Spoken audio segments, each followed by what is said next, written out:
C'est avec un grand plaisir de vous retrouver au compte de ce journal et merci de choisir la télévision en us pour vous informer. Bienvenue dans votre édition.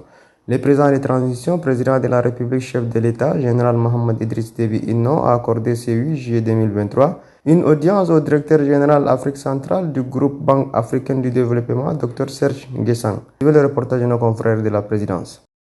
Le Tchad et le groupe de la Banque africaine de développement BAD tracent les sillons de leur coopération pour les 2 prochaines années. Un exercice qui a nécessité le déplacement au Tchad du directeur général Afrique du groupe de la Banque africaine de développement. Dr Serge Nguessang, accompagné du responsable pays Lamine Zen, est reçu par le chef de l'État général Mohamed Idriss Déby Itno, à qui il a rendu compte des différentes consultations. L'audience a surtout permis aux hauts fonctionnaires de la BAD de recueillir conseils et directives de la part du président de la République quant aux priorités opérationnelles et interventions de la BAD.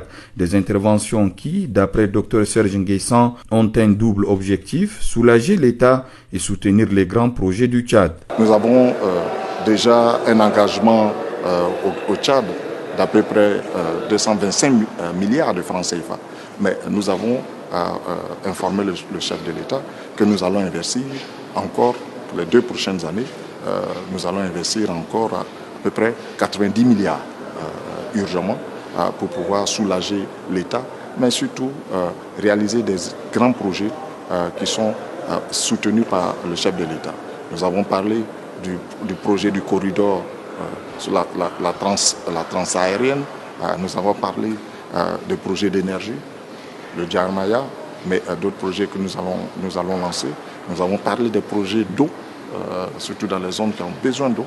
Et nous avons aussi insisté sur les grandes ambitions que le chef de l'État et le peuple tchadien a pour le lac Tchad. Et ce grand projet de connexion du Tchad avec le Nigeria, ce grand pont qui devrait être fait sur le lac Tchad, nous en avons discuté et le président a donné des instructions, des orientations. En plus des projets structurants, la BAD accompagne également le processus politique au Tchad. Du point de la transition fait à cet effet, le directeur général Afrique centrale de la BAD en sort fasciné par le travail abattu sous la conduite du chef de l'État. Nous avons remercié aussi le chef de l'État pour la conduite de la transition. Vous savez que sans paix, il n'y a pas de développement. Et nous avons vu, et moi personnellement depuis que je suis là, le travail de réforme qui est fait, le travail opérationnel qui est fait par le gouvernement et sous la conduite du chef de l'État qui montre une nouvelle vision, une nouvelle ambition pour ce pays-là. Nous avons rassuré et réitéré l'engagement de la Banque africaine de développement de soutenir ce processus, le soutenir en investissement, mais aussi le soutenir en conseil. L'accompagnement de la BAD pour la transition et pour le développement du Tchad est à l'image du fort soutien politique qu'apporte le pays pour le groupe de la BAD. Le Tchad est un grand défenseur de la banque, fait savoir Dr Serge Nguessang. Nous avons remercié le chef de l'État pour tout le soutien que le Tchad apporte à sa banque, la Banque africaine de développement. Toutes les grandes initiatives de la banque, que ce soit l'augmentation du capital, les grandes initiatives opérationnelles, le Tchad a été, j'allais dire, le défenseur de la Banque africaine de développement sur le plan international pour faire passer ces grandes initiatives. Pays particulier de par son soutien, le Tchad pour la BAD est également spécial dans son sens du panafricanisme qui se manifeste par l'arrivée massive des réfugiés au Tchad et tout l'effort fait par le gouvernement, dira Dr Serge Nguessang, qui a informé le chef de l'État de l'instruction donnée par le président de la BAD à ses équipes à l'effet de mettre à disposition des ressources pour l'urgence. Un grand projet d'investissement sera mis en œuvre dans les zones d'accueil afin de soulager les souffrances des populations, ajoute Dr Serge Nguessang, qui répare avec une orientation de taille du chef de l'État, celle de la diligence qui doit faire la BAD dans ses projets pour accélérer l'impact de ses opérations. Lors de la cérémonie d'ouverture des travaux du Forum national sur la religion, tradition et élimination des violences basées sur le genre, le président de transition, président de la République, chef de l'État, général Mohamed Idriss Déby Itno, a souligné les violences faites aux femmes ces derniers temps. Tu veux un extrait de ses propos? Les violences faites aux femmes sont des faits quotidiens qui touchent toutes nos communautés et contrées. Une femme sur 3 a été victime de violences physiques au moins une fois dans sa vie. 34% des femmes ont subi des mutilations génitales, pour ne parler de 24% des filles mariées avant l'âge de 15 ans, malgré la loi interdisant le mariage des enfants.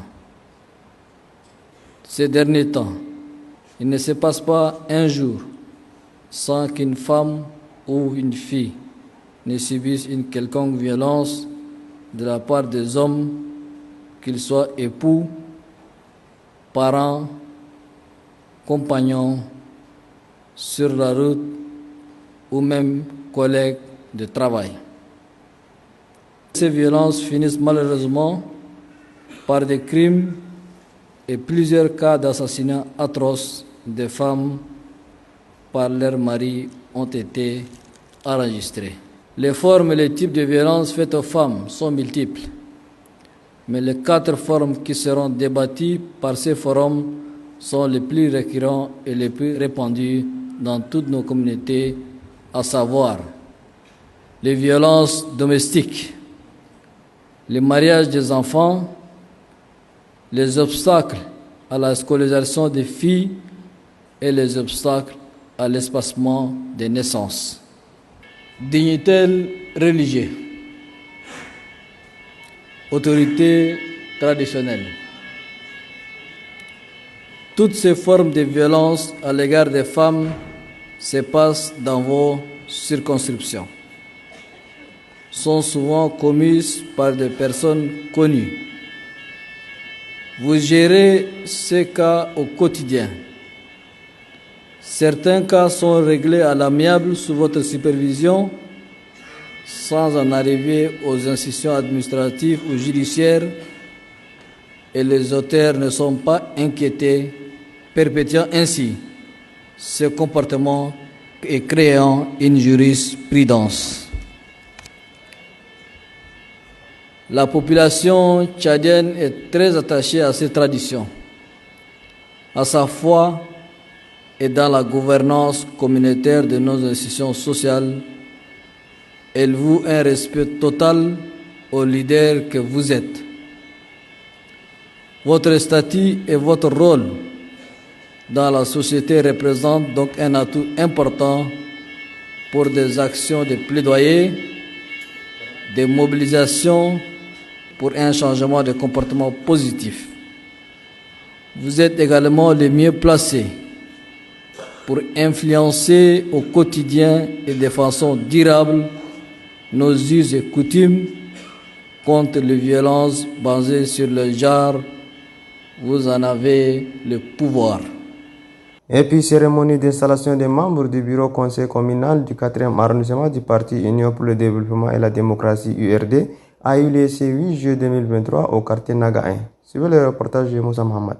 Cette cérémonie d'installation des membres du bureau du conseil communal 4e arrondissement du parti Union pour le développement et la démocratie a vu la présence du vice-président du parti, les militantes et les militants ainsi que les sympathisants du parti. Dans ce mot de bienvenue, le président du comité d'organisation a salué la présence de tous avant de souligner les défis et les attentes de la population. Le bureau communal du 4e arrondissement est fier de la confiance que vous nous témoignez en nous confiant cette cérémonie.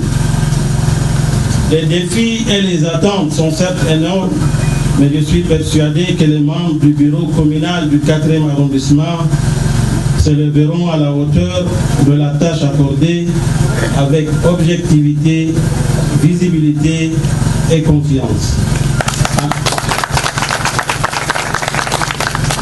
En effet, la transition qu'entamait notre pays requiert une lutte acharnée de tout le peuple contre certaines pratiques répréhensibles aggravées par des situations de crise. Il faut donc l'implication et la participation de tous pour faire sortir ces beaux pays de cette crise et avancer ensemble dans la paix, la quiétude et le vivre ensemble. Installant officiellement les membres du bureau du conseil communal du 4e arrondissement de N'Djamena, Omar Ibn Daoud, vice-président du parti Union pour le renouveau et la démocratie, a d'abord retracé l'historique du parti avant de prodiguer des conseils aux nouveaux membres du conseil communal du 4e arrondissement. Par le passé, il y a eu beaucoup de messages de non-sens que certains leaders ont véhiculés. Mais je remercie cette génération nouvelle, cette nouvelle génération-là, qui comprend aisément les choses aujourd'hui. Je vous remercie. Pourquoi? Parce que vous avez sauté soit le Rubicon ou bien le clivage qu'on dit URD d'appartient à Nassara. On va dire, il y a un parti à Nassara. Non, le parti n'est pas pour le Sahara. Un parti politique est un cadre de réflexion.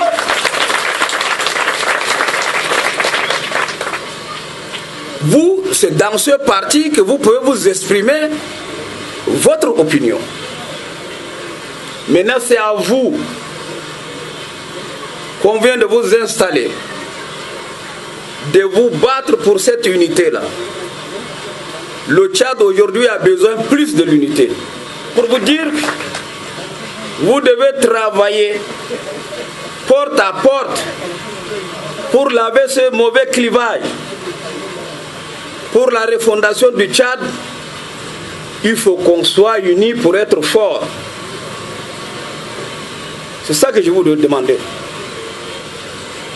Donc, chers camarades, militants et sympathisants, à travers nos représentants qu'ils ont choisis aujourd'hui, vous allez découvrir plus notre message de paix et de l'unité. Rappelons qu'au total, 17 membres du nouveau bureau du conseil communal du 4e arrondissement de N'Djamena ont été installés. Et sur ce, se referme cette édition. Merci de l'avoir suivi. À demain, Inch'Allah.